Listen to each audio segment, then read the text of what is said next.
François. Alors, on va d'abord faire un état des lieux des différentes prises de parole de ces dernières heures pour que vous ayez un maximum d'éléments pour comprendre la situation. À commencer par les Américains qui parlent de paix dans le monde. Donald Trump qui nous dit que les États-Unis d'Amérique vont aider à désengorger le trafic dans le détroit d'Ormuz. L'Iran peut commencer le processus de reconstruction. Cela pourrait être l'âge d'or du Moyen-Orient. Et puis, il y a cette petite phrase qui a sa grande importance de la part du bureau du Premier ministre israélien Benjamin Netanyahou. Le cessez-le-feu de 2 semaines n'inclut pas le Liban. Et il y a quelques minutes, c'est l'armée israélienne qui confirme ces dires en expliquant qu'il n'y aura pas de cessez-le-feu. La bataille continue en évoquant là aussi le Liban, ce qui est contradictoire avec la prise de parole du Premier ministre pakistanais qui affirme: j'ai le plaisir d'annoncer que la République islamique d'Iran et les États-Unis d'Amérique ainsi que leurs alliés ont convenu d'un cessez-le-feu immédiat et partout, y compris au Liban et ailleurs. Le sort des Libanais,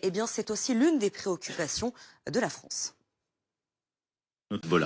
Voilà, vous voyez que certaines prises de parole se contredisent. Dans les faits, on va faire un récap différents points qui ont été actés autour de ce cessez-le-feu. Vous en avez parlé sur ce tableau. Ce qui nous intéresse, c'est le dernier point justement autour du Liban. Cessez-le-feu sur tous les fronts, y compris dans le conflit israélo-libanais. C'est ce point qui est effectivement important. Dans les faits, sur le terrain, que se passe-t-il? Les médias libanais sur place ce matin, vers 8h30, ont fait état d'une nouvelle frappe au sud du Liban. Des frappes, il y en a eu hier soir, il y en a eu cette nuit. À Saïda, c'est sur la côte méditerranéenne, c'est au sud de Beyrouth. 8 personnes sont décédées, une vingtaine a été blessée. D'ailleurs, l'armée a appelé ce matin les déplacés à ne pas retourner au sud du pays. Autre pays qui a été touché ce matin, qui a évoqué des explosions, c'est Bahreïn.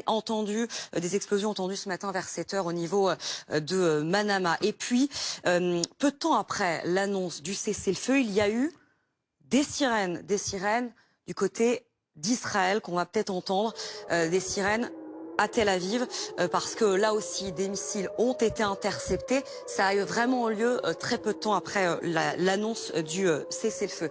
Et puis enfin, François, ce moment qui était quand même très attendu, c'est le retour sur le sol français de Cécile Collère et Jacques Paris, qui sont arrivés il y a peu de temps en France. Je vous rappelle qu'ils ont été détenus en Iran entre mai 2022 et novembre 2025. Merci beaucoup, merci Pauline. Une victoire totale et complète. Ainsi Donald Trump